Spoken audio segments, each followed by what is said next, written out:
Yo, Everyday Superpower, where we talk about body language, relationships, game, biology, psychology, everything in between, alright? Today, we're going to talk about speaking. It's a tricky space because I try to keep this as respectful as possible, but let's say you're single at the very least. This would still apply if you were taken, don't get me wrong, as long as you play within your boundaries. Let's say, well, let's just get to the topic. Yeah, I'm on about speaking to as many women as possible, within reason.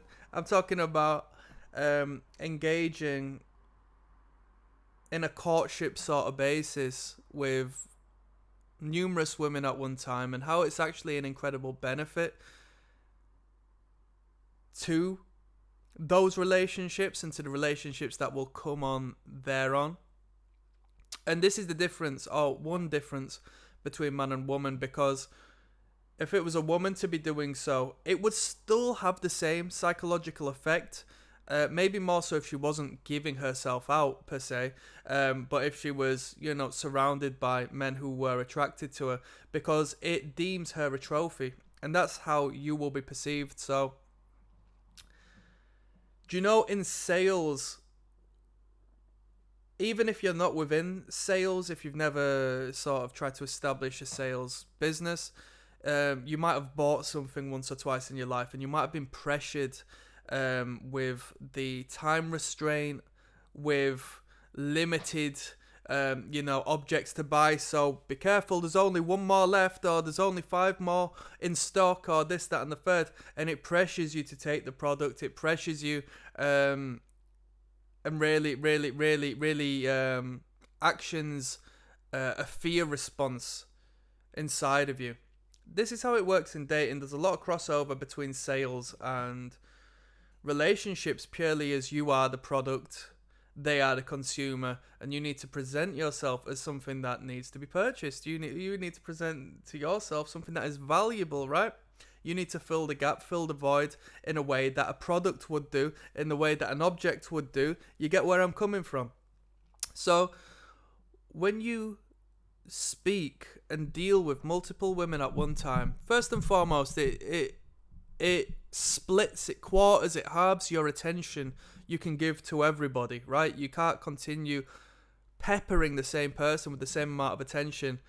And indirectly, oddly enough, that will increase your value as a man, because you're not always accessible, you're not always present. And even though in in the logical world, you should assume that that would be what makes you a better man. That's what would make you a better partner. But no, because biologically speaking, the woman is going to perceive it outside of her own awareness as a man who's got nothing better to do than just sit around and talk with them. It's going to allow her to perceive you as a man who is essentially pedestalizing her, and that's why you're always there for her, through whichever means. And I guess there's a little more leniency once you enter an actual relationship with this person, but up until then, if you're just like sort of speaking to her or wanting to attract her and the vice versa, it's just not optimal.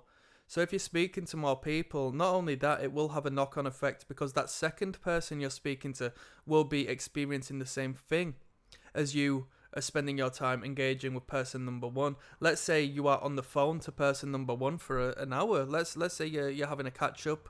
It's Sunday night. You're about to start the work week, and you think, all right, I got a little bit of time. Let's have a conversation. And I believe in that personally. I like phone calls because you can really just emphasize on the voice and listen out, and you can talk as opposed to being.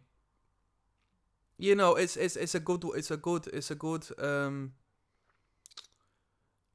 means of utilizing and understanding the mind, and understanding messages, and understanding verbal communication, and really breaking that down to a T, and asking questions and learning about someone and seeing where they're going and what you're doing, and charging it sexually or charging it in this, that, and the third means. I think it's actually really good. But as you're on the phone for an hour, you can't respond to the next person. You know what I mean? Because you're spending your quality time, you're concentrating on that woman, giving her that 1 hour of high that you were unable to do as you were inactive. So put a third person into the equation and imagine how this is happening now. You're becoming more and more lucrative. And as you become more and more lucrative, not only are they experiencing less of you, but they're wanting to tie you down even more. Because you don't need to speak on who you're speaking to. Generally, it doesn't tend to be a thing until you have sexual relations with a person, when they start to ask, how many people are you doing this to? Or, it's passing conversation, it happens, where they might start to want to find a little more intimacy in your space to really tie you down a little bit. It doesn't really come up until then, unless she's like a little more insecure, and she might, see you as the be all and end all. But if it's like a more prettier woman, a more sought after woman, they're probably doing the same. They've got about 20 other men who are chasing you behind. That's why you're finding it hard to get in touch with her. She's flipped the script on you, and you can assess where you stand in this dynamic. You can assess where you stand in this marketplace by how you are communicating with her, and the vice versa.